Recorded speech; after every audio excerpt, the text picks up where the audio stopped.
Concept से, जिस concept को हम बोलते हैं principle of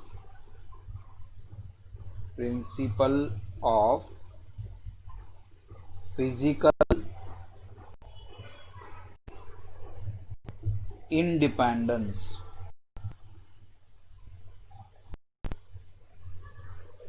principal of physical independence. अब ये है क्या? प्रिंसिपल ऑफ फिजिकल इंडिपेंडेंस क्या है? तो कुछ एक कंडीशन में, जैसे absence of air resistance,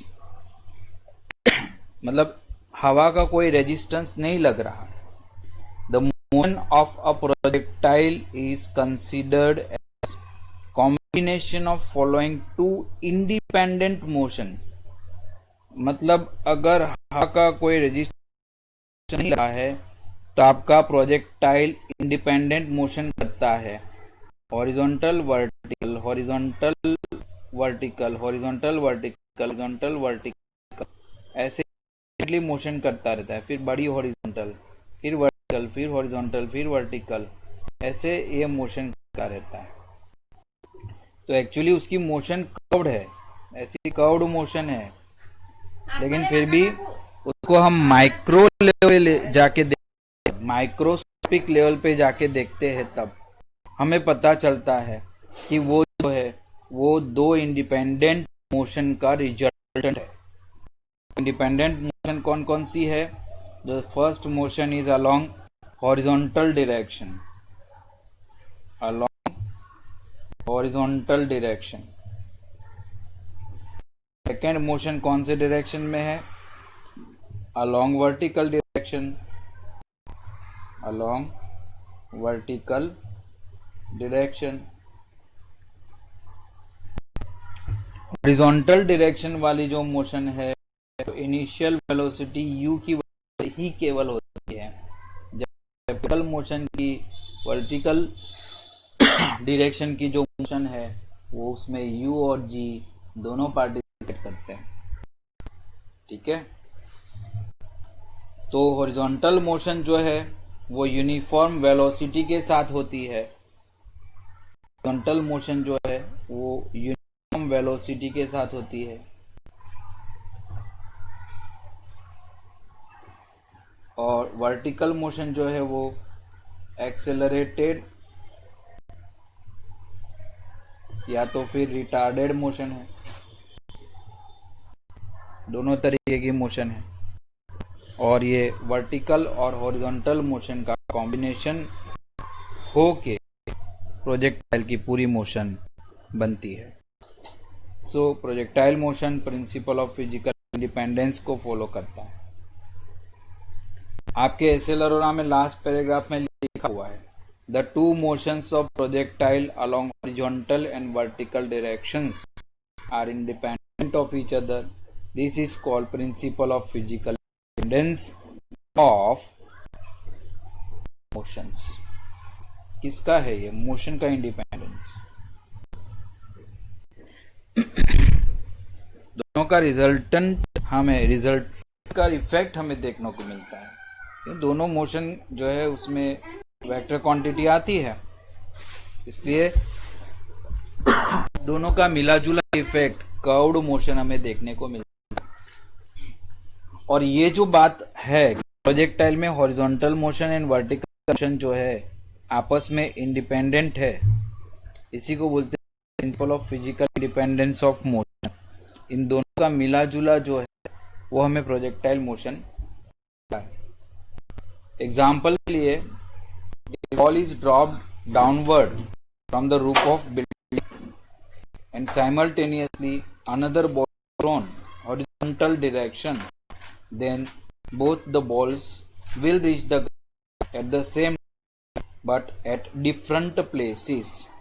Clearly, the vertical motion is not being affected by the horizontal motion. Situation कुछ ऐसी है कि एक हाई बिल्डिंग है, हाई बिल्डिंग पे कोई बंदा से खड़ा है और वो यहाँ पर एक ऑब्जेक्ट जो है वो वर्टिकली डाउनवर्ड डायरेक्शन में डालता है, उसकी वेलोसिटी टाइम के साथ बढ़ेगी और वो यहाँ पर टच हो जाएगा, स्ट्राइक हो जाएगा। लेकिन दूसरे ऑब्जेक्ट को उसने एक हॉरिजॉन्टल इनिशियल वेलोसिटी u दे दी, तो यहाँ हॉरिजॉन्टल वेलोसिटी भी है, वर्टिकल भी है, छोटी सी वेलोसिटी ड्यू टू ग्रेविटी, उसका ऑप्शन ये हो जाएगा। अब हॉरिजॉन्टल वेलोसिटी तो उतनी ही रहती है, लेकिन वर्टिकल वेलोसिटी समय के साथ बढ़ती जाती है तो ऊपर आ जाएगा। अब हॉरिजॉन्टल तो नहीं रहेगी, वर्टिकल वेलोसिटी समय के साथ बढ़ती तो यहाँ पर आ जाएगा। तो इसका पाथ जो है वो ऐसे कर्व्ड नेचर से नीचे हो जाएगा। ठीक है, तो इस तरीके से इसमें केवल वर्टिकल मोशन देखने को मिलता है। यहाँ गया, पहले यहाँ पहुंचेगा, फिर यहाँ पहुंचेगा, फिर वो यहाँ पहुंचेगा। But if I am throwing an object horizontally, at that time it has two component of motion. The first component is due to u and the second component is due to g. तो accelerated motion है तो समय के साथ उसका velocity बढ़ता चला जाएगा, समय के साथ वर्टिकल डिस्टेंस ज्यादा कटेगा क्योंकि एक्सेलरेटेड मोशन है। लेकिन हॉरिजॉन्टल मोशन तो सेम रहेगी, उसमें समय के साथ चेंज नहीं होगा, इसलिए इसका जो पाथ जो है वो कर्व्ड पाथ बन जाता है। ठीक है, तो ये है principal of physical independence of motion. मतलब कोई पूछे कि फिजिकल इंडिपेंडेंस ऑफ मोशन क्या होता है, what is the principal of physical independence of motion, तो आपको क्या समझाना है? तो आपको यह समझाना है कि in a projectile motion complete motion is explained in two component, that is vertical motion and horizontal motion, and both are unaffected because of each other. कोई भी दूसरे की वजह से अफेक्ट नहीं होती है, so they are independent, they are not related to each other. This principle is known as principle of physical independence of the motion. यहाँ पर एक अच्छी सी बात फॉर योर नॉलेज करके लिखी हुई है कि it was Galileo who first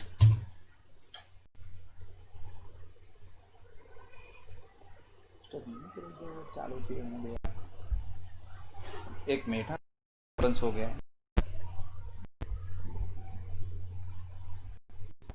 It was Galileo who first stated the principle of physical independence. Galileo ने सबसे पहले बताया था, उसने बोला था वर्टिकल मोशन और हॉरिजॉन्टल मोशन जो है प्रोजेक्टाइल में वो उसके वर्टिकल और हॉरिजॉन्टल कंपोनेंट से इंडिपेंडेंट है।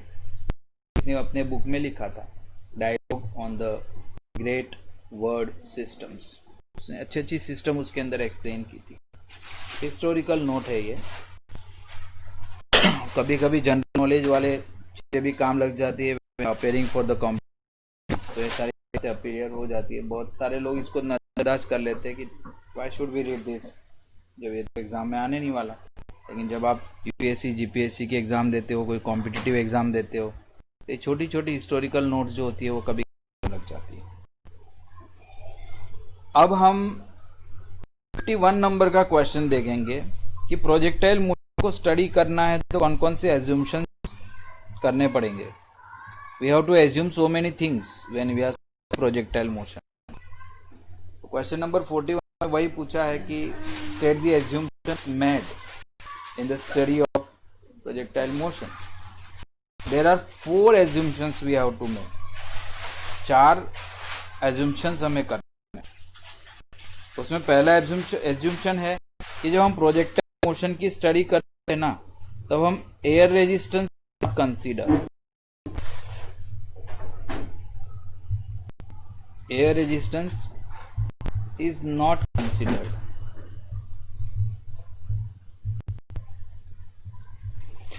एक्चुअली एयर रेजिस्टेंस कंसीडर नहीं करना प्रैक्टिकल ये भी है कि जब प्रोजेक्टाइल लॉन्च करते हैं, प्रोजेक्टाइल माने क्रिकेट का गेंद हमने डाला हम लोग, तो क्रिकेट के गेंद का जो मास है और जो हम वेलोसिटी देते हैं उस वजह से जो उसको इनिशियल वेलोसिटी मिलती है, उसका मास जो होता है उसकी वजह से जो ग्रेविटी की वजह से जो डाउनवर्ड वेलोसिटी मिलती है, ये वेलोसिटी जो है वो एयर की तब की वेलोसिटी जबकि क्रिकेट से ग्राउंड पे बहुत ज्यादा होती है, तो वी कैन निग्लेक्ट, हम एयर की वेलोसिटी को कर सकते हैं निग्लेक्ट।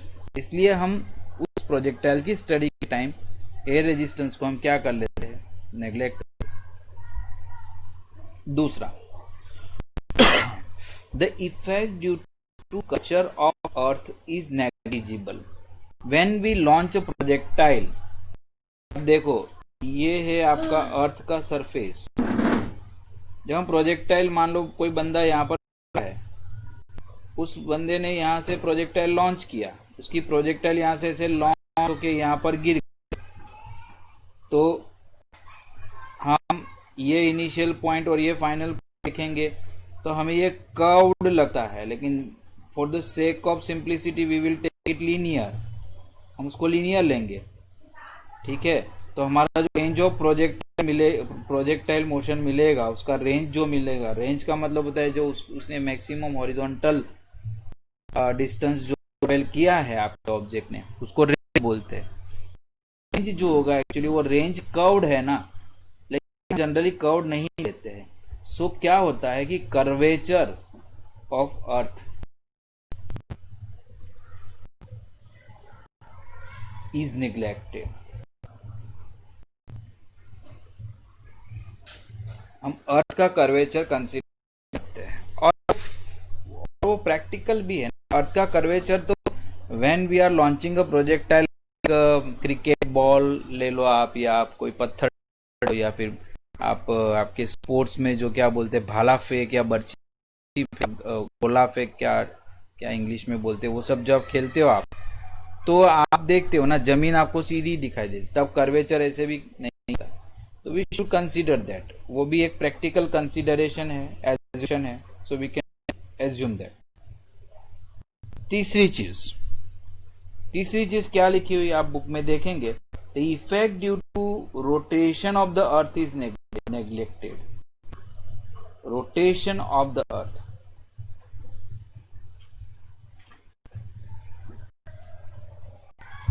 वो नेग्लेक्ट की जाता है, और वो प्रैक्टिकल भी है, ठीक है। रोटेशन ऑफ अर्थ को हम नेग्लेक्ट कर सकते हैं, हमें थोड़ी ना हमें थोड़ी ना पता चलता है कि अर्थ रोटेट हो रही है, क्योंकि वो रिलेटिवली हमारा प्रोजेक्टाइल ज्यादा स्पीड से जाए, सो उसको हम नेग्लेक्ट कर सकते हैं।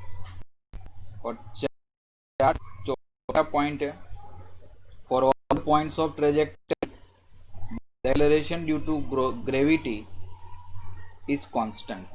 हाँ, एक्सेलरेशन ड्यू टू ग्रेविटी तो कांस्टेंट है ही, हम जानते ही है, g is equal to 9.8 meter per second. लेकिन ये पॉइंट ये बताना चाहता है, मीटर पर सेकेंड स्क्वायर, लेकिन ये पॉइंट ये बताना चाहता है कि जैसे कि हम ने 9th में पढ़ा था, और शायद हम अभी नेक्स्ट 8 या 9 चैप्टर में पढ़ेंगे यहाँ पर भी, कि ग्रेविटी जो है हाइट के हिसाब से चेंज होती है ना। हाइट बढ़ती है तो ग्रेविटी क्या होती है, बढ़ती।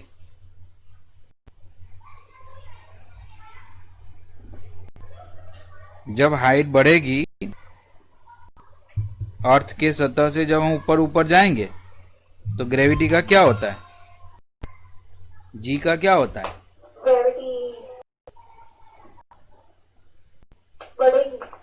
ग्रेविटी बढ़ेगी। वेरी गुड, 11th में आए तो 9th भूलते चले जाओ। दीपांशी आपको क्या लगता है, अर्थ के अगर सरफेस के बाहर चले गए तो बढ़ेगी, कैसे बढ़ेगी?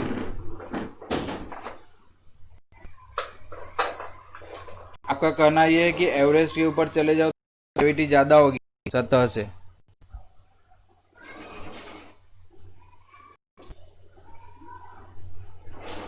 दीपांशी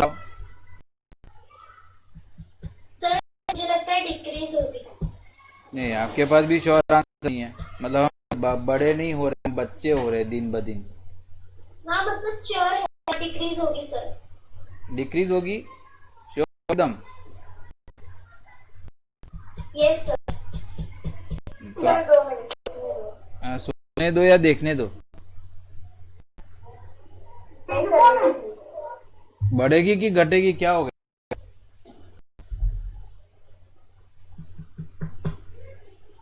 अरे यार, ग्रेविटी तो बहुत बड़ी बात, भूलना ही नहीं चाहिए। आप दोनों लोग मैथमेटिक्स, आप बायोलॉजी में लेके एक डॉक्टर बनने वाले हो। कम होगी, आप कैसे भूल जाते हो भाई? ग्रेविटी कम हो जाती है ऊपर जाने से, इसलिए हमें सांस लेने में तकलीफ भी होने लग जाती है। अब आपने सुना नहीं, एवरेस्ट पे चढ़ते लोग बर्फ के पास सांस लेने में तकलीफ होती है। तो ये सब कैसे भूल जाते हो आप? तो ये हम लोग नहीं सोचते हैं जब हम प्रोजेक्टाइल को सोचते हैं। तब हम सोचते हैं कि ग्रेविटी बढ़ेगी घटेगी। अब हम किसी भी जगह का प्रोजेक्टाइल स्टडी करेंगे, हम ग्रेविटी कांस्टेंट एज्यूम कर लेंगे। तो क्या क्या चीजें एज्यूम कर ली हम, विपांशी बताओ।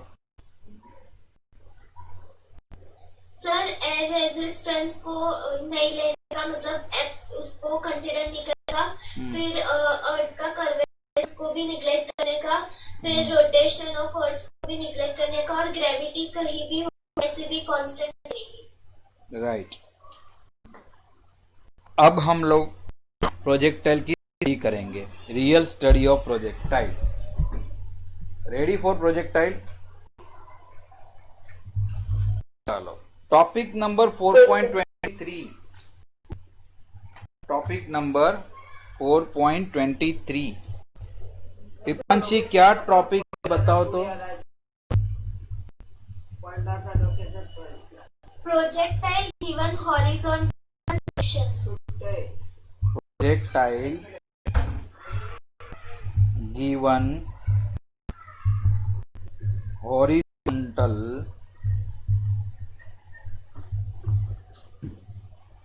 प्रोजेक्शन।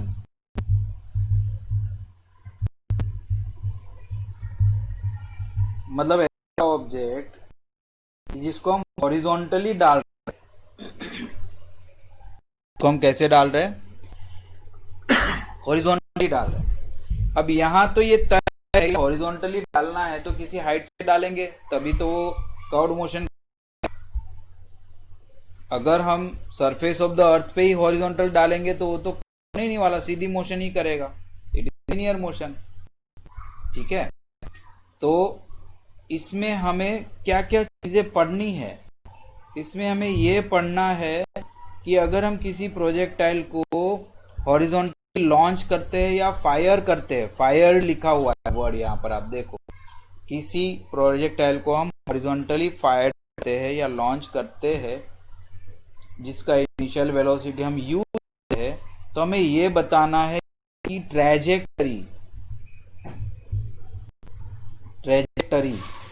उसकी ट्रेजेक्टरी इज अ पैराबोला। अब ट्रेजेक्टरी क्या होती है? ट्रेजेक्टरी का मतलब होता है पाथ ऑफ मोशन, और पैराबोला का मतलब क्या होता है? पैराबोला का मतलब क्या होता है? हाँ, वो एक कर्व है। पैराबोला एक तरीके का कर्व है। तो वो कैसा? मैथमेटिकली जो graph y is equal to x square या फिर y is equal to x plus और minus k the whole square का बनता है, वो ग्राफ जो है वो पैराबोला कहा जाता है। वो ग्राफ कुछ ऐसे होता है, या फिर वो ग्राफ कुछ मतलब ये ऐसे ग्राफ हो सकता है, या फिर उल्टा भी हो सकता है, तो ऐसा भी हो सकता है, ऐसा पैराबोला होता है। तो ऐसे ग्राफ जो है पैराबोलिक ग्राफ है, और ये graph y is equal to x square या y is equal to x plus और minus k the whole square ऐसे फंक्शंस के होते हैं। आपको ये याद रखना चाहिए कि वर्टिकल एक्सिस y एक्सिस होती है और हॉरिजॉन्टल एक्सिस x एक्सिस, और x की वैल्यू यहाँ से लेनी होती है, y की वैल्यू यहाँ से लेनी होती है। तो इसके ग्राफ ऐसे कर्व्ड आते हैं। तो हमें प्रूव ये करना है कि जो पैराबोला है जिसको हमने हॉरिजॉन्टली फायर किया है, उस पैराबोला का इस जो प्रोजेक्टाइल हॉरिजॉन्टली फायर किया है उसका ट्रेजेक्टरी जो है वो पैराबोला होता है। ये हमें प्रूव करना है। पहली चीज ये प्रूव करेंगे, तो ये हमें पहले सीखना है। दूसरा हम ये प्रूव करेंगे, दूसरा हम क्या करेंगे, तो दूसरा हम उस प्रोजेक्टाइल मोशन के अलग अलग कैरेक्टरिस्टिक्स को मेजर करेंगे। कौन कौन से कैरेक्टरिस्टिक्स को हम मेजर करते हैं जब हम प्रोजेक्टाइल सीखते हैं? तो हम मेजर करते हैं time of flight. Time of flight, time of flight का मतलब क्या होता है? प्रोजेक्टाइल को हमने फायर किया तो प्रोजेक्टाइलिंग शुरू किया फायर करने के बाद, और बाद में वो ग्राउंड पे स्ट्राइक हो गई। स्ट्राइक हो जाने के बाद उसका वेलोसिटी 0 हो गया। एक्चुअली जब वो एग्जैक्टली स्ट्राइक उसका मैक्सिमम वेलोसिटी होता है, बाद में 0 हो जाता है। तो ये जो पूरा होता है, मतलब लॉन्चिंग द प्रोजेक्टाइल, मतलब firing projectile till the end of the travel, उसके लिए जो टाइम मिला है उसको हम टाइम ऑफ फ्लाइट बोलते हैं। तो हम आपका प्रोजेक्टाइल किसी हाइटेड प्लेस से फायर होगा, क्योंकि हॉरिजॉन्टल प्रोजेक्टाइल हम कर रहे हैं, और वहां से फायर होके वो यहाँ तक पहुंचेगा। तो t is equal to 0 time पे वो यहाँ था, बाद में t is equal to t time पे वो नीचे गया। तो ये टाइम आपका क्या हो गया? It is the time of flight. फिर हमें क्या ढूंढना है? हमें ढूंढना है हॉरिजॉन्टल रेंज। हॉरिजॉन्टल रेंज, ये हमें ढूंढना है। हॉरिजॉन्टल रेंज क्या है? हमने इनिशियली यहाँ से प्रोजेक्टाइल लॉन्च किया, तो x इज इक्वल टू 0 हम इधर लेंगे। x इज इक्वल टू 0 से लेके वो यहाँ तक पहुंचा है प्रोजेक्टाइल, यहाँ जमीन पे स्ट्राइक हुआ, तो ये डिस्टेंस उसको हम बोलते हैं रेंज, हॉरिजॉन्टल रेंज। इसको हम बोलते हैं हॉरिजॉन्टल रेंज। ठीक है, सॉरी यहाँ तक ही रहेगी हॉरिजॉन्टल रेंज। तो वो भी, उसकी भी फॉर्मूला हम निकालेंगे। और फिर हम very important third formula, velocity at any instant. ये this is very interesting part. Velocity और at any instant, it is very important part. ये देखो, ये हॉरिजॉन्टल वेलोसिटी u जो है, इनिशियल वेलोसिटी, वो हर जगह सेम रहने वाली है, वो कहीं नहीं बढ़ेगी, वो तो सेम ही रहती है। बदलती कौन है? वर्टिकल वेलोसिटी बदलती चली जाती है। यहाँ एकदम कम, फिर थोड़ी ज्यादा, फिर थोड़ी ज्यादा। इनका जो रिजल्टेंट आता है वो at that place instantaneous velocity आता है। उनका जो रिजल्टेंट आता है, रिजल्टेंट आप रेक्टेंगुलर लॉ ऑफ मोशन से करिए, कैसे भी कर सकते हैं। आपका वेक्टर एडिशन आपको पता ही है, उस वेक्टर एडिशन का कोई भी मेथड लगा के आप हॉरिजॉन्टल वेलोसिटी और वर्टिकल वेलोसिटी को फाइंड करिए। ये सब फाइंड करिए, मतलब हम करने ही वाले हैं, हमें ये सीखना ही सीखना है।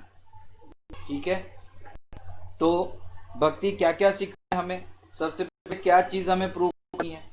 ट्रेजेक्टरी कैसी होती है प्रोजेक्टाइल की? पैराबोला। अगर ट्रेजेक्टरी को पैराबोला प्रूव करना है तो हमें ये ऐसे इक्वेशन लाके रख देना है।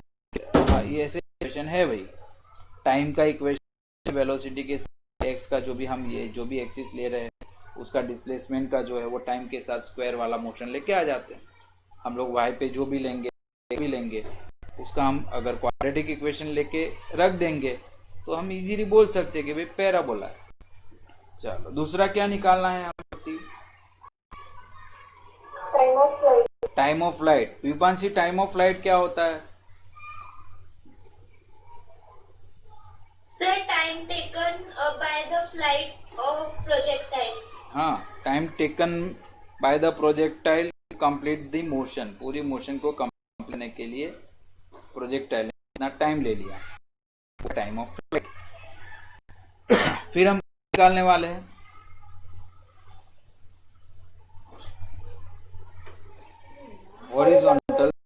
Horizontal range. रेंज भक्ति क्या होता है?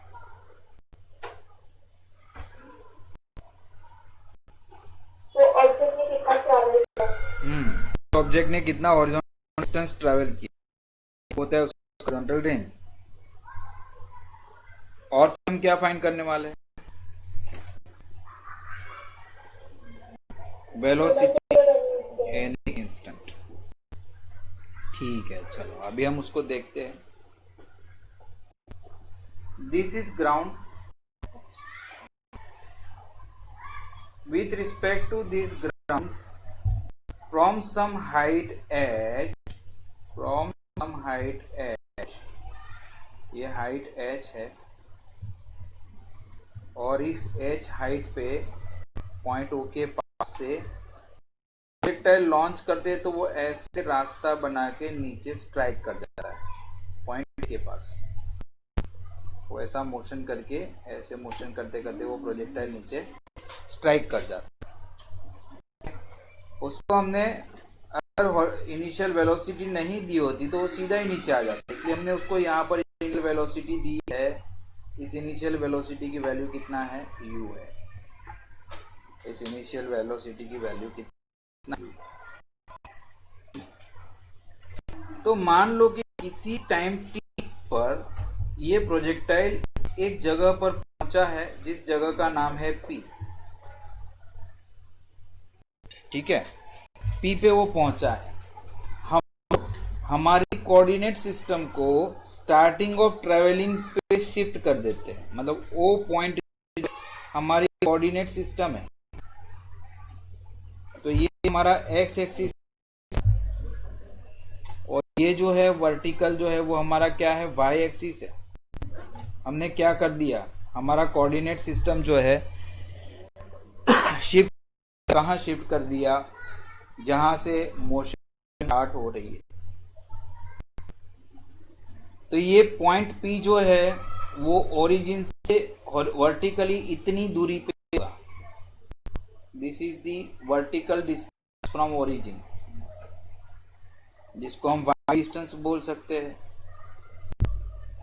और वो ओरिजिन से हॉरिजॉन्टली इतने डिस्टेंस पे होगा। This is horizontal distance. इस डिस्टेंस को हम बोल सकते हैं x डिस्टेंस बोल सकते हैं। तो पॉइंट P जो है ओरिजिन से वर्टिकली y पे है और हॉरिजॉन्टली x डिस्टेंस पे है। जैसे कि मैंने आपको बताया, इस पॉइंट P के पास उसके वेलोसिटी के दो कंपोनेंट होंगे। एक component horizontal component x direction में, इसको हम vx लिख सकते हैं, और एक वर्टिकल कंपोनेंट जो नीचे की तरफ है क्योंकि मोशन नीचे हो रही है, उसको हम vy कंपोनेंट बोल सकते हैं वेलोसिटी के। तो there are two component in vy और वजह से इस जगह की वेलोसिटी इस डायरेक्शन में चलती है। यह है आपका velocity v at that point P के पास आपकी वेलोसिटी v हो गई है। इस v वेलोसिटी का हमें निकालना है और दूसरा फॉर्मूला हमें निकालना है इस डिस्टेंस का, जिसको हम बोलते हैं रेंज r। इसका हमें फॉर्मूला निकालना। अब हमारे पास दो साइमल्टेनियस मोशन हो रही है। There are two simultaneous motion. Simultaneous मतलब एक साथ होने वाली मोशन।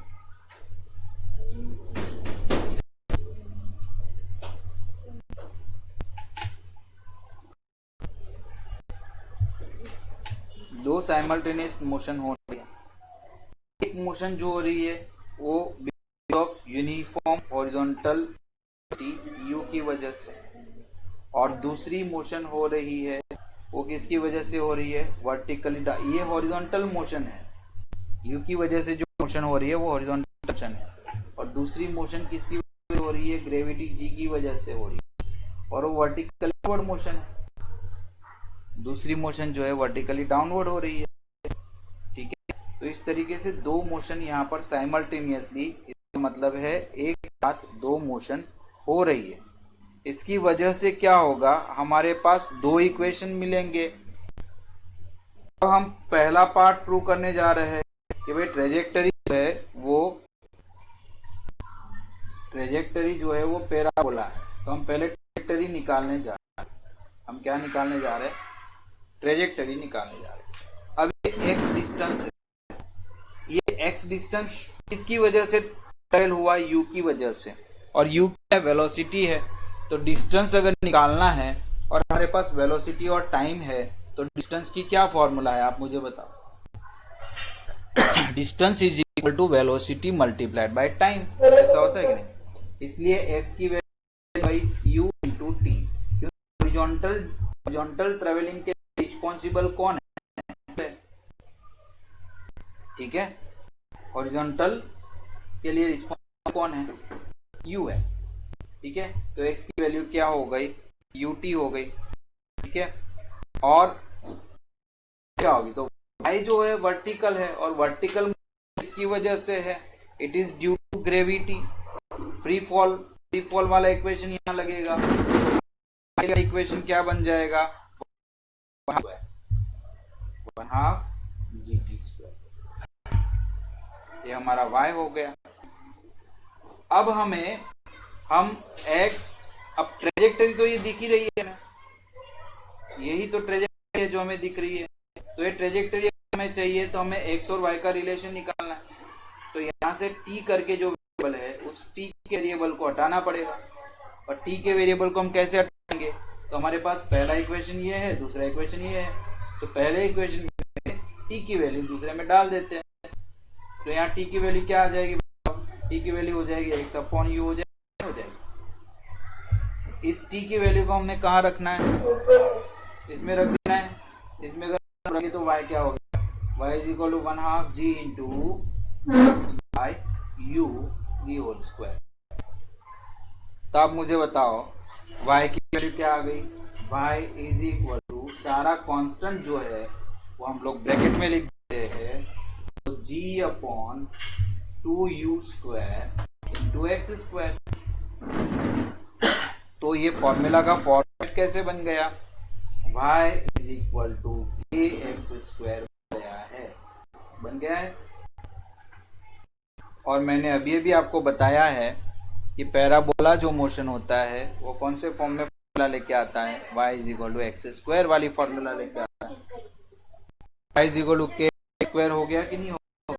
तो y के एक्स स्क्वायर हो जाने की वजह से हम लोग क्या बोल सकते हैं? हम लोग बोल सकते हैं as the y is the quadratic function of x, so the trajectory of the projectile is parabola। समझ में आया? समझ में आया? हॉरिजॉन्टल डिस्टेंस की क्या फॉर्मूला बनती है? x is equal to ut। Vertical distance की क्या फॉर्मूला बनती है? 1/2 g²। फिर हमने क्या कर दिया? t को एलिमिनेट किया। t को एलिमिनेट करने के लिए हमने क्या कर दिया? इक्वेशन नंबर 1 में से t की वैल्यू इक्वेशन नंबर किस में डाल दी? हमने 2 में डाल दी। आर यू गेटिंग और नॉट? समझ में आ रहा है? अब टाइम ऑफ फ्लाइट निकालना है। टाइम ऑफ फ्लाइट निकालना है।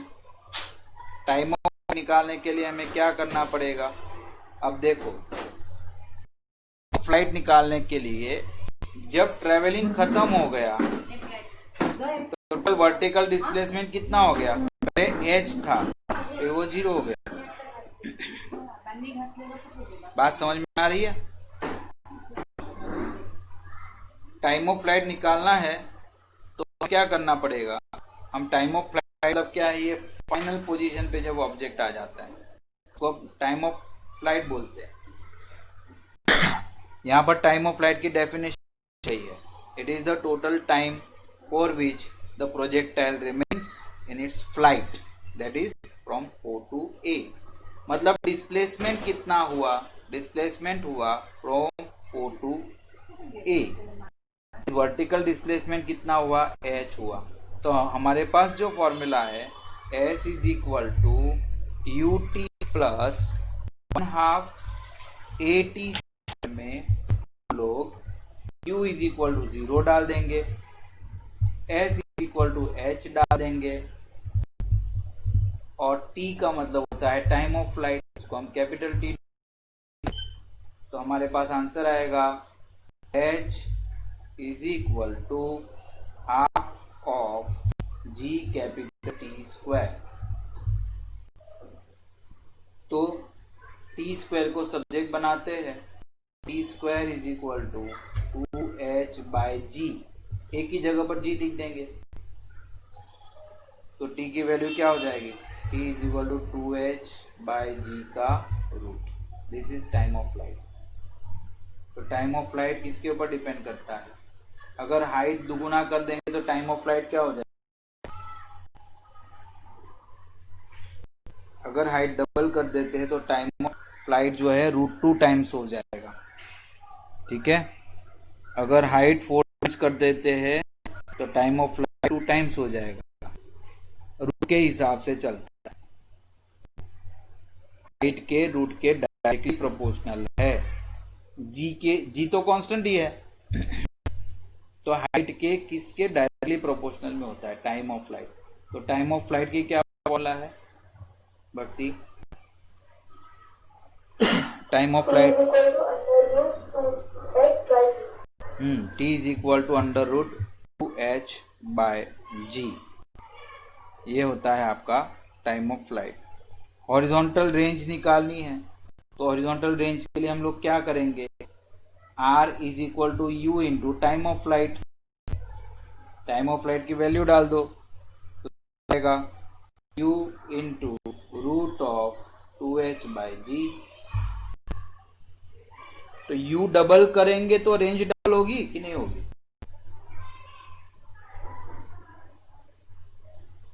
कृपांशी u डबल करेंगे तो रेंज डबल, प्रोजेक्टाइल जाएगा कि नहीं जाएगा,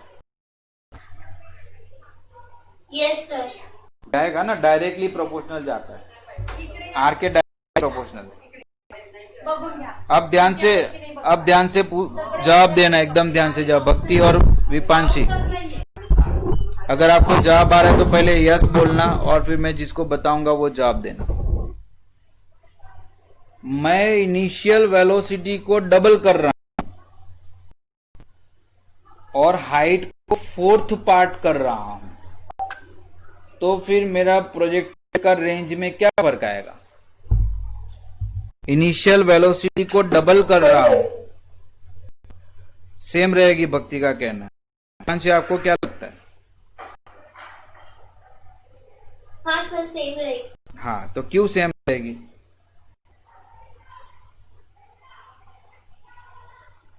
क्योंकि फिर रूट का डबल हो रहा है और x का 1/4 हो रहा है, तो 1/4 का रूट निकाल के वो 1/2 हो जाएगा, तो 2 का कैंसल हो जाएगा। वेरी हाँ, गुड। इसलिए अगर मैं इनिशियल वेलोसिटी डबल कर रहा हूं और हाइट 4th टाइम कर रहा हूं तो फिर मेरा रेंज नहीं बदलेगा। ऐसी बातें मतलब ऐसे सोचना है, क्योंकि नीट और जेडब्ल्यू में ऐसे क्वेश्चन आते हैं, क्वांटिटी के रिलेशंस कैसे है एक दूसरे के साथ, वैसे क्वेश्चन आते हैं। तो हमने हॉरिजॉन्टल रेंज निकाल ली, अब हमें निकालना है velocity of the projectile eight any instant. हम जानते हैं कि हॉरिजॉन्टल वेलोसिटी क्या है प्रोजेक्टाइल की, क्या है हॉरिजॉन्टल वेलोसिटी, हॉरिजॉन्टल वेलोसिटी जो है वो u है, हॉरिजॉन्टल वेलोसिटी क्या है, u है, और वर्टिकल वेलोसिटी क्या है प्रोजेक्टाइल की, gt है। ठीक है, देखो प्रोजेक्टाइल हॉरिजॉन्टल जिसको हम vx बोलेंगे वो तो u है, y बोलेंगे वो क्या है, तो gt है। ठीक है, तो फिर किसी पॉइंट p के साथ वेलोसिटी कितनी हो जाएगी, मैग्नीट्यूड ऑफ वेलोसिटी कितना हो जाएगा, √vx² प्लस vy²। ठीक है, यानी कि √u² प्लस g²t², ये टोटल वेलोसिटी का मैग्नीट्यूड हो गया। ठीक है, कौन सी जगह पर, पॉइंट p पर, जहां ये दोनों कंपोनेंट t के साथ बदल रहे हैं, t के साथ ये दोनों कंपोनेंट बदल रहे हैं, तब ऐसे होता है। है ना। अब मतलब आपका प्रोजेक्ट यहाँ से गिर रहा है, तो यहाँ की बात कर रहे हैं, ये इसका हॉरिजॉन्टल कंपोनेंट है Vx, हम u बोलते हैं, और ये जो है वर्टिकल कंपोनेंट है जिसको हम बोलते हैं Vy, विच इज Gt। तो इन दोनों को जब हम उसका रिजल्टेंट निकालते हैं तो it will be in this direction, इसी डायरेक्शन में वो होगा। ये जो डायरेक्शन है हॉरिजॉन्टल के साथ कुछ तो एंगल बना रही होगी थीटा, तो वो थीटा एंगल कैसे मिलेगा, तो इस फॉर्मूला से मिलेगा टेन थीटा। जब में बीटा लिखा है तो हम बीटा लिखते हैं, tan beta is equal to v y upon v x, that is g upon u. तो थीटा कैसे मिलेगा, इज इक्वल टू मतलब sorry beta is equal to tan inverse u. Natural tangent table से आप angle निकाल सकते हो। तो इस तरीके से किसी भी प्रोजेक्टाइल की वेलोसिटी हम निकाल सकते हैं। दिमाग में एक बात पक्का याद रखना है कि प्रोजेक्टाइल की हॉरिजॉन्टल वेलोसिटी कभी बदलती ही नहीं है, वो यूं ही रहती है। इसलिए एक बातें खास ध्यान में रखनी है। कौन कौन सी बातें ध्यान में रखनी है? पहली बात, प्रोजेक्टाइल पाथ का एक्स कोऑर्डिनेट होता है ut, प्रोजेक्टाइल पाथ का y कोऑर्डिनेट होता है 1/2 gt²। जब हम 1/2 gt² में ut की वैल्यू डाल देते हैं तब हमारा प्रोजेक्टाइल का क्वाड्रेटिक इक्वेशन बन जाता है जिसको हम बोलते हैं ट्रेजेक्टरी। ट्रेजेक्टरी की फॉर्मूला बन जाती है u is equal to g/2u² in x²। This is the formula of the trajectory of projectile. तो ये इक्वेशन ऑफ ट्रेजेक्टरी है। तीसरी बात हमें ये ध्यान में रखनी है, किसी टाइम t के पास वेलोसिटी हो जाएगी, कितनी हो जाएगी, u² plus g², t² magnitude है, वेलोसिटी का मैग्नीट्यूड है। और वो वेलोसिटी जो है वो अगर हॉरिजॉन्टल के साथ बीटा एंगल बना रही है तो कैसे मिलेगा, वो मिलेगा tan inverse of gt upon u से, tan inverse of gt upon u से। टाइम ऑफ फ्लाइट की फॉर्मूला क्या निकाली है, time of flight is equal to √2h/g, ठीक है। और हॉरिजॉन्टल रेंज की फॉर्मूला भी हमारे पास क्या आ गई, हॉरिजॉन्टल रेंज हमारे पास आ गई r is equal to u into capital T, यानी कि u इंटू √2h/। तो ये सारी की सारी बातें किसकी हो गई, हॉरिजॉन्टली लॉन्च्ड प्रोजेक्टाइल। ऐसा प्रोजेक्टाइल जो हमने कैसे लॉन्च किया, हॉरिजॉन्टली लॉन्च किया। हॉरिजॉन्टली लॉन्च किया का मतलब क्या हो गया, उसको हमने फायर किया, ठीक है। प्रोजेक्टाइल या तो हॉरिजॉन्टली फायर किया जा सकता है या किसी एंगल के साथ। कभी भी कोई प्रोजेक्टाइल वर्टिकली लॉन्च नहीं किया जा सकता, या फिर वर्टिकली लॉन्च किए हुए प्रोजेक्टाइल को हम फ्री फॉल मोशन बोलते हैं, उसको हम प्रोजेक्टाइल नहीं बोलेंगे। समझ में आया? प्रोजेक्टाइल लॉन्च करना है तो या वो हॉरिजॉन्टली लॉन्च होगा या विद सम एंगल। चलो एग्जांपल 63 भक्ति।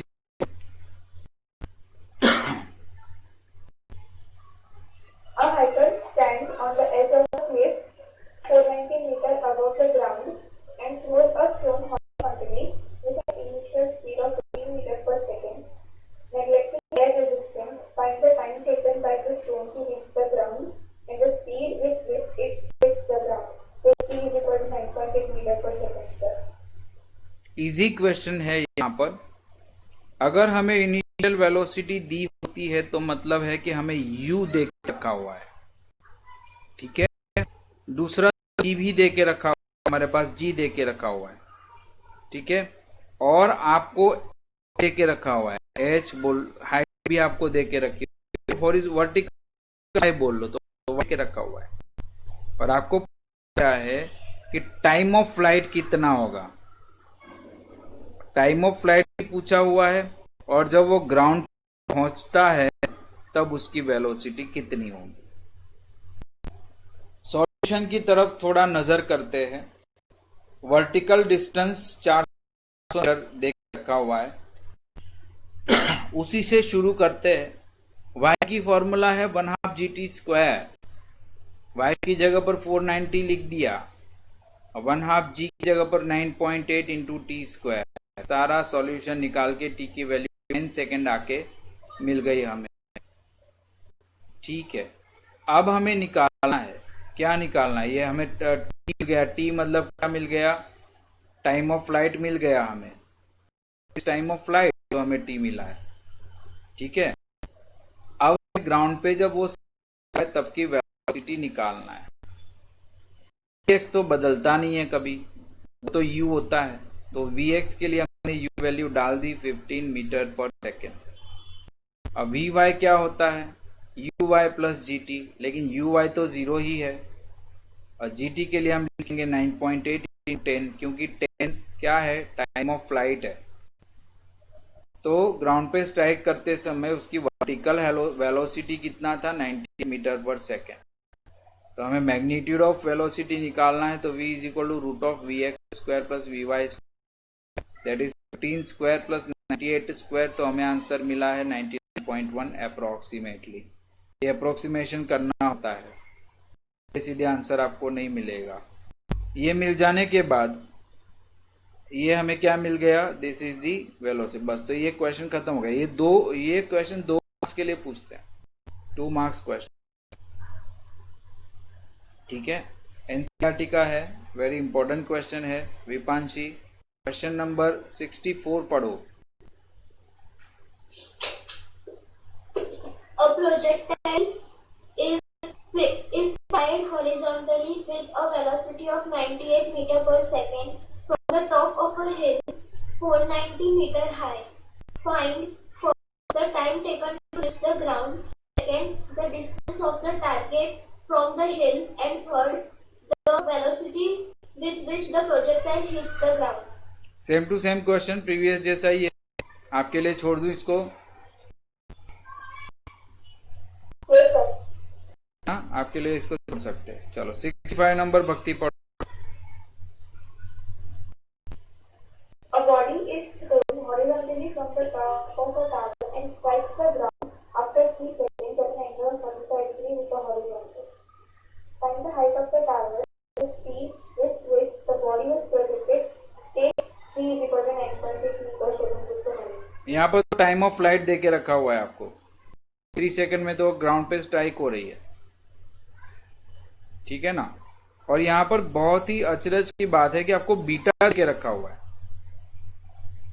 45 डिग्री, तो आपको हाइट ऑफ टावर निकालना है।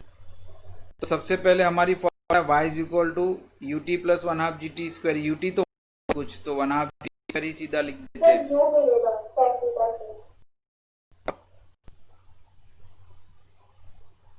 क्या हुआ, बीटा tan थीटा से हाँ u मिल जाएगा, tan बीटा से u मिल जाएगा, हॉरिजॉन्टल वेलोसिटी मिलेगा। ठीक है, y is equal to uyt plus 1/2 gt square. तो uyt कंपोनेंट तो 0 है, 1/2 स्क्वायर की वैल्यू डालेंगे तो y की वैल्यू मिल गई ऐसे ही। और फाइनल वर्टिकल वेलोसिटी कितना होगा, vy is equal to uy plus gt। तो फाइनल वर्टिकल वेलोसिटी मतलब vy हमें मिल गया है, हमें vx निकालना है, मतलब u निकालना है, tan थीटा से निकाल लेंगे। इजी क्वेश्चन है बहुत। चलो 66 नंबर का क्वेश्चन जो है, 66 नंबर का क्वेश्चन भी पढ़ो। A bomb is dropped from an aeroplane when it is directly above at a height of 1000 meters. The aeroplane is moving horizontally with a speed of 500 km per hour. By how much distance will the bomb miss the target? क्या पहले तो question क्या समझ में आया,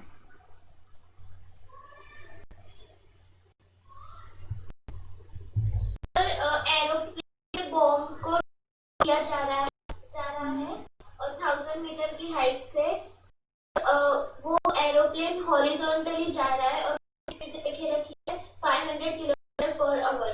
हम लोगों को डिस्टेंस करना है, वो मतलब कब उसका टारगेट मिस होगा वो डिस्टेंस फाइंड करना है। अब ये एरोप्लेन गलती ये कर डाली रही कि यहाँ से बॉम्ब ड्रॉप कर दिया, उसके बराबर इसका टारगेट नीचे ही था बराबर, बॉम्ब को ड्रॉप कर दिया, एरोप्लेन जा रहा है इस डायरेक्शन में। अब होता क्यों है, इस वजह से क्या हो जाता है कि ये बॉम्ब यहाँ नहीं गिरता है, पाथ को ऐसे फॉलो करता है और यहाँ गिरता है, इट विल बिकम प्रोजेक्टाइल। हमें ये डिस्टेंस निकालना है कि ये डिस्टेंस क्या है, ये वाला डिस्टेंस क्या है, ये कितने टारगेट से वो मिस हो गया, उसको गिरना है यहाँ पर, हाँ रेंज निकालना, उसको गिरना था यहाँ पर तो गिर गया यहाँ पर, क्योंकि एरोप्लेन इस डायरेक्शन में जा रहा था तो उसको हॉरिजॉन्टल वेलोसिटी u मिल गया, और वो u कितना मिला, तो एरोप्लेन की जो भी वेलोसिटी है वही वेलोसिटी उसको u के हिसाब से मिल जाएगी। आर यू गेटिंग और नॉट? तो इसका सॉल्यूशन थोड़ा ध्यान से, तो देखो सॉल्यूशन में आपको क्या है कि वो उसका जो टारगेट है वो 1000 लो है, फिर height is equal to 1000 meter, y is equal to 1000 meter हमने ले लिया, g की वैल्यू तो बदलती नहीं, वो 9.8 meter per second raise to -2 होती है, t निकाल अप्लाई, सारी वैल्यूज डाल देने से t मिल जाएगा।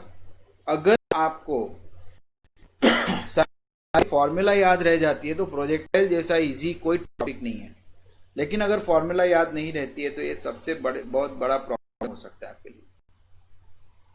तो मेरे ख्याल से क्वेश्चन में कुछ बचा है, अभी तो वैल्यू डालने की बात हो गई। अच्छा, मिस टारगेट मिस कितना हुआ, तो वो हॉरिजॉन्टल रेंज हो गई, horizontal range is nothing but the missing of the target. हाँ बोलो।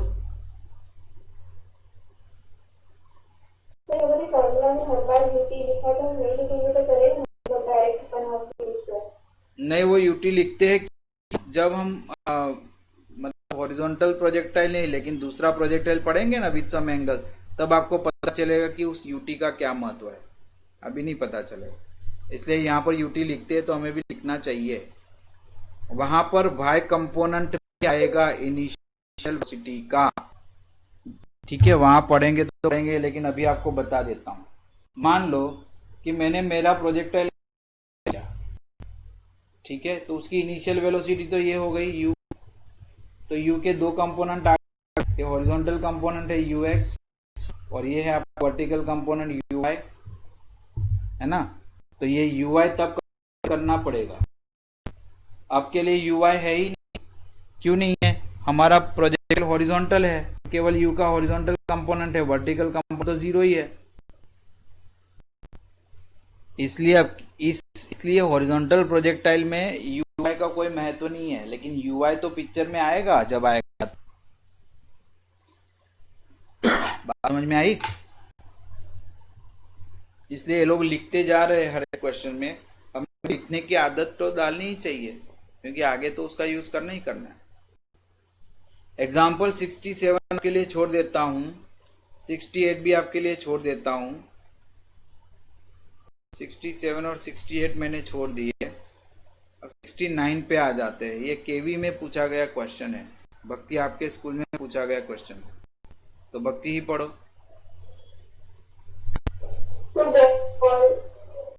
Two tall buildings face each other and are at a distance of 180 from each other. With what must a ball be thrown horizontally from a window 55 meters above the ground in one building, so that enter the window 7 meters above the ground in the second building. हाँ भाई, विपांशी की खिड़की से भक्ति की खिड़की चले जाना चाहिए एप्पल, ऐसा क्वेश्चन है ये। विपांशी 3rd फ्लोर पे रह रही है, भक्ति 2nd फ्लोर पे, तो भाई एप्पल मिस। विपांशी समझ में आया क्वेश्चन? Yes sir. हाँ, एक बिल्डिंग के विंडो में से डाला हुआ ऑब्जेक्ट दूसरे बिल्डिंग के विंडो में जाना चाहिए, मिस नहीं होना चाहिए। तो हमें इनिशियल वेलोसिटी कितनी देनी है उसके लिए, वो हमें निकालना है। इनिशियल वेलोसिटी कितनी देनी चाहिए जिससे वो सीधा का सीधा सामने वाली खिड़की में चला जाए। ये फिगर जो है ना वो क्वेश्चन का पोर्शन है, is the part of the question, है क्या? नहीं है, नहीं है, it is not part of the question. हमें फिगर भी ड्रॉ करना है। जैसे क्वेश्चन में दिया है हिसाब से हमें फिगर भी ड्रॉ करना है। तो पहले तो हमने एक जमीन ड्रॉ कर दी, उस जमीन पे दो बिल्डिंग खड़ी कर दी। बुक पा रहे हो ना, दोनों बुक है ना दोनों के पास। तो दोनों बिल्डिंग खड़ी कर दी 1 मीटर के डिस्टेंस। बिल्डिंग ए जो है वो और बिल्डिंग बी जो है वो, इन दोनों के बीच में कितना डिस्टेंस है? 180 का डिस्टेंस है। ठीक है, अब आपको दूसरा दिया है जो विंडो है वो 55 मीटर अबोव द ग्राउंड है फर्स्ट बिल्डिंग में। तो उस विंडो को हमने मार्कआउट कर दिया। और दूसरी विंडो जो है वो ग्राउंड से 10.9 मीटर अबोव है, तो उसको भी हमने मार्कआउट कर दिया। अब यहाँ पर आपको दो चीजें मिल गई है। हाइट मिलेगी, कैसे मिलेगी? 55 में से 10.9 करने से। और रेंज आपको देके रखा हुआ है 180 मीटर। आपकी हाइट आपको मिल गई 44.1 मीटर। यहां तक समझ में आ गया भक्ति? Yes sir. विपांशी समझ में आ गया। अब इनिशियल वर्टिकल वेलोसिटी तो y uy plus 1/2 gt square हम जब लिखते हैं तो हम लिखेंगे 44.1 is equal to 1/2 9.8 into t square. इससे हमें t मिल गया 3 सेकेंड। मतलब ये तो बात है कि वो जो बॉल है वो सामने वाली खिड़की में पहुंचने में 3 सेकेंड लगेगा। तो वेलोसिटी कितनी होगी? Horizontal distance divided by time, that is 180 by 3, 60 meter per second से अगर इस ऑब्जेक्ट को यहाँ से डाला तो वो सामने वाली बिल्डिंग के विंडो में पहुंच जाएगा। It's a very nice question और ऐसे क्वेश्चन पूछे जाते हैं। ठीक है, चलो एग्जाम्पल 20 विपांशी पढ़ो। Particle is projected horizontally with a speed u on the top of a plane inclined at angle theta with the horizontal. How far from the point of projection will the particle strike the plane? हाँ, अब हुआ you है कि हमने जो u throw किया, हमने जो इनिशियल वेलोसिटी u लाई है, वो इनिशियल वेलोसिटी जो है साथ जो ग्राउंड पे स्ट्राइक हो रहा है वहां थीटा एंगल बना। ठीक है, क्वेश्चन को इस तरीके से समझेंगे कि a particle is projected horizontally with a speed u from the top of the plane inclined at angle theta with the horizontal। तो ये d जो है, कैपिटल D जो है वो प्लेन है, स्लैंटिंग प्लेन। ठीक है, उस स्लैंटिंग प्लेन के साथ ये वेलोसिटी u जो है वो थीटा एंगल बना रही है, ऐसा समझेंगे। ठीक है, तो हमें पूछा गया है कि स्ट्राइक कहाँ करेगी ग्राउंड पे, मतलब हमें रेंज निकालना। Horizontal distance covered in time t is given by x is ut। तो हम t को सब्जेक्ट बनाएंगे तो t की वैल्यू क्या हो गई? x by u. Vertical distance कितना होगा टाइम t में? y is equal to 1/2 gt square, that is 1/2 g into x square upon u square. Theta निकालेंगे, थीटा कितना बना रहा है? तो y by x is equal to tan theta, तो y is equal x tan theta. So g square x square upon 2u square is equal to x tan theta. x का एक power कम हो गया तो हमारे पास इक्वेशन आ गया, x को हम कॉमन निकालेंगे तो x into bracket g x upon 2u square minus tan theta is equal to 0। x is equal to 0 तो पॉसिबल होगा ही नहीं, तो फिर इसकी वैल्यू क्या आएगी? अगर बनाएंगे तो ब्रैकेट में x is equal to 2u square tan theta by g। So the distance at the point of strike from the of projection d is equal to x square plus y square। x square तो वही है और y square के लिए हमने लिख दिया x square x tan theta the whole square, that is x common निकल गया, रूट के अंदर 1 plus tan square theta, that is sec square theta, और sec स्क्वायर थीटा का रूट sec थीटा हो जाता है। d की वैल्यू हो गई 2u square by g into tan theta into sec theta. समझ में आया? एक्स की वैल्यू पुट कर दी है। समझ आया भक्ति? सर एक और बात है। बोलो, एक और बार बता लो, ध्यान से देखो। वर्टिकल डिस्टेंस कवर्ड, उसकी फॉर्मूला क्या है? y is equal to 0 plus 1/2 gt square. क्यों 0? क्योंकि इनिशियल वर्टिकल वेलोसिटी 0 है। t की वैल्यू डाल देंगे कहां से? इक्वेशन नंबर 1 में से। इक्वेशन नंबर 1 वैल्यू कितनी आई थी? x by you. ठीक है, और हमें पता है टेन थीटा की वैल्यू क्या होगी? y by x. तो y by x is equal to tan theta, इसलिए हम y को x टेन थीटा लिख सकते हैं। लेकिन y की वैल्यू हमने क्या निकाली है? 1/2 g into upon u square. ठीक है, वो हम यहाँ पर डाल देते हैं, तो हमारे पास इक्वेशन बना g x square upon 2u which is equal to x tan theta. X tan theta को लेफ्ट हैंड साइड पे लेके आते हैं और x को कॉमन निकालते हैं, तो x into bracket g x upon 2u square minus tan theta which is equal to 0। ये समझ में आया? Yes sir. मतलब ये फैक्टराइजेशन हमने किया है। फैक्टराइजेशन से क्या हो जाता है कि वैल्यू हमें मिल जाती है।